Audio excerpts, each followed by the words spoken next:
আকৌ এটা ব্ৰা কাট ব্লাউজৰ মানে কটাৰ ভিডিঅ' এটা লৈ আহিছোঁ আপোনালোকলৈ। আজি ভিডিঅ'টো মই ভণ্টি এগৰাকী অনুৰোধত বনাইছোঁ। তেওঁ মোক কৈ আছিলে যে এটা ভিডিঅ' বনাই দিব বা ভণ্টি তুমি চাই ল'বা। মই ইয়াৰ লেংথটো লৈছোঁ 17 ইঞ্চি দীঘল লৈছোঁ আৰু 11.5 ইঞ্চি বহল লৈছোঁ। লৈ 17 ইঞ্চিত প্ৰথমতে এডাল আঁচ টানি লৈছোঁ। 17 ইঞ্চি লোৱা কাৰণটো হ'ল গোটেইকেইটা মানে পাৰ্ট ইয়াতে ওলাব, এক্সট্ৰা কটৰি নবনাওঁ।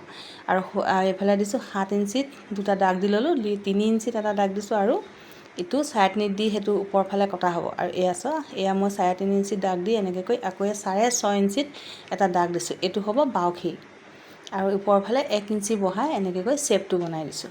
এইটো ৰাউণ্ড স্কেলডালৰ সহায়েদি বনাব পাৰি বা হাতেদি বনাবলৈও পাৰি। এইটো এনেকৈ শ্বেপটো দি ল'ব লাগে আৰু এইফালে এনেকৈ কৰি এয়া 11 ইঞ্চিত এটা দাগ দিলোঁ, 11 ইঞ্চিত দিছোঁ আৰু ইয়াত এটা 3 ইঞ্চিত, এইফালে 3 ইঞ্চিত মিলি গৈছে। এতিয়া এই 3 ইঞ্চিত এটা লাষ্ট টানিছোঁ আৰু এইফালে ইয়াত টানিছোঁ আৰু এইফালৰ জোখটো যে এইটো 7 ইঞ্চিত দিছোঁ। এনেকৈ 7 ইঞ্চিত এইটো এটা বক্স বনাই ল'লোঁ আৰু ওপৰৰ পৰা এতিয়া এডাল আঁচ টানি লৈছোঁ। এডাল শুকপতি ছাইডটো হ'ব, ইয়াত দিছোঁ এয়া 5.5 ইঞ্চিত এটা ওপৰৰ ফালৰ পৰা দাগ দি লৈছোঁ। এই দাগটোৰ পৰা এই শ্বেপটো বনাব লাগিব। এইটো বক্সৰ যিটো শ্বেপ, সেই শ্বেপটো এনেকৈ কৰি বনাব লাগিব। এই স্কেলডাল থাকিলে, ৰাউণ্ড স্কেলডাল থাকিলে কৰিবলৈ সুবিধা হয় আৰু এইফালৰ শ্বেপটোত নিজৰ ইচ্ছা যেনেকৈ দিয়ে তেনেকৈ দিব পাৰি। মই ভি শ্বেপত কাটিম আৰু এনেকৈ কৰি ওপৰ ফালে দিছোঁ 1 ইঞ্চি, তলফালে 0.5 ইঞ্চি, আকৌ ওপৰ ফালে 0.5 ইঞ্চি দিছোঁ, এইফালে 0.5 ইঞ্চি দিছোঁ। এইকেইটা কেলৈ বহাইছোঁ সেইটো ভিডিঅ'টো চাই গ'লে গম পাবা। তাৰ পাছতে এই স্কেলডালৰ সহায়ত এনেকৈ কৰি উঠাই দিছোঁ। এইফালেও এনেকৈ বহাই দিছোঁ আৰু এইফালে বহাই দিছোঁ। এই চাইডে উঠাই দিছোঁ 1 ইঞ্চি আৰু এইফালে উঠাই দিছোঁ 0.5 ইঞ্চি। এতিয়া প্ৰথমতে কাটিম আমি বেল্টৰ পিচটো। এতিয়া বেল্টৰ পিচটো কাটি লওঁ। 17 ইঞ্চিত কটাৰ কাৰণটো এইটোৱে, তেতিয়া এক্সট্ৰাকৈ আকৌ বক্সৰ যিকেইটা পাৰ্ট কটা হয় মানে ব্ৰা কাটটো বেলেগ এখন কাপোৰত দি আকৌ এটা নবনালেও হয়, একেটাতে সম্পূৰ্ণ কটৰিটো ওলাই যায়।